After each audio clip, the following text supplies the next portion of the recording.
দেখো, বাজার থেকে 2 কেজি খাসির মাংস আনো তো। কেন, কি হবে? কেউ আসবে নাকি? না না, আমরা সবাই মিলে খাবো।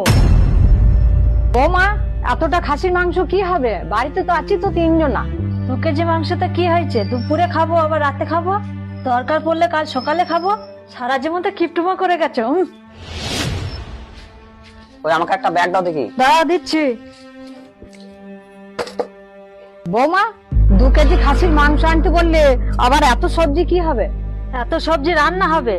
বৌমা, খাবো তো মাত্র 3 জনা, তাহলে 2 কেজি মাংস আনতে বলেছো? এরপরও এত সবজি রান্না করা কি দরকার আছে? প্রত্যেকদিন তো গাদা গাদা সবজি রান্না করে ফেলে দাও। আমার ইচ্ছা হয়েছে আমি রান্না করবো, তুমি তোমার কাজ করো গে যাও। সারা জীবন তো কিপটুমা করে এলে, জীবনে কি করেছো? বৌমা, তুমি আমাকে কিপ্টে বলছো?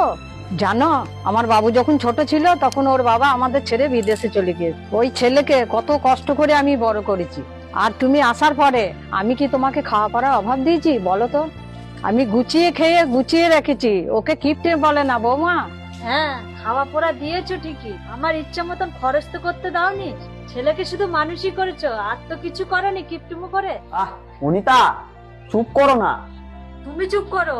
বৌমা, একটা মেয়ে মানুষ হয়ে একটা ছেলে মানুষ করেছি, একটা বাড়ি তৈরি করেছি, তাও তুমি বলছো আমি কি করেছি কিপ্টে করে? আমি কিপ্টেমো করিনি, আমি গুছিয়ে খেয়ে এই বাড়িটা তৈরি করেছি বৌমা। তুমি বাড়ি করে এখন উদ্ধার করে দিয়েছো। আরে, তুমি রেগে যাচ্ছ কেন? মা তো ঠিক কথাই বলেছে। তুমি চুপ করো, না হলে সংসার ছেড়ে দিয়ে আমি চলে যাব। মায়ের বয়স হয়েছে, মাকে মায়ের মতন থাকতে বলো। তুমি গুরুজনের কথা শুনবে না তো? মা, তোমার বয়স হয়েছে, তুমি সংসার ছেড়ে দাও, তুমি তোমার মতন থাকো। আচ্ছা, আমাকে একটা ব্যাগ দাও। দাঁড়াও, দিচ্ছি। মা, শাশুড়ির কাছ থেকে সংসার কেড়ে নিয়েছি, সংসার এখন আমার হাতে, আমি এখন ইচ্ছা মতন খরচ করব।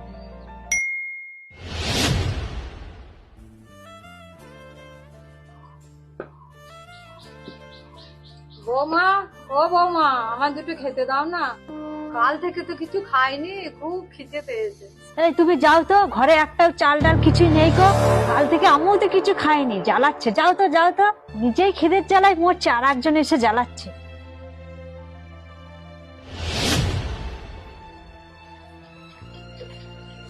ও, তুমি চলে এসেছো? কি নিয়ে এসেছো? কই দেখি দেখি। দূর, যার কাছে কাজ করছিলাম সেও টাকা দিল না, আর অন্যজনের কাছে ধার চাইলাম, সেটাও পেলাম না। এই মা কি করছে গো? মায়ের তো কাল থেকে কিছু খাওয়া দাওয়া করা হয়নি, মা কি করছে? ওই তো বুড়িটা এক্ষুনি এসেছিল, শুধু খাই খাই করছে, আমি এক্ষুনি তাড়িয়ে দিয়েছি। আমিও তো কাল থেকে কিছু খাইনি। তুমি কেমন পুরুষ মানুষ, পেটের ভাত জোগাড় করতে পারো না? এখন আমার দোষ? একটা বয়স্ক লোক খিদের জ্বালায় ছটফট করছে, আর তুমি তাকে তাড়িয়ে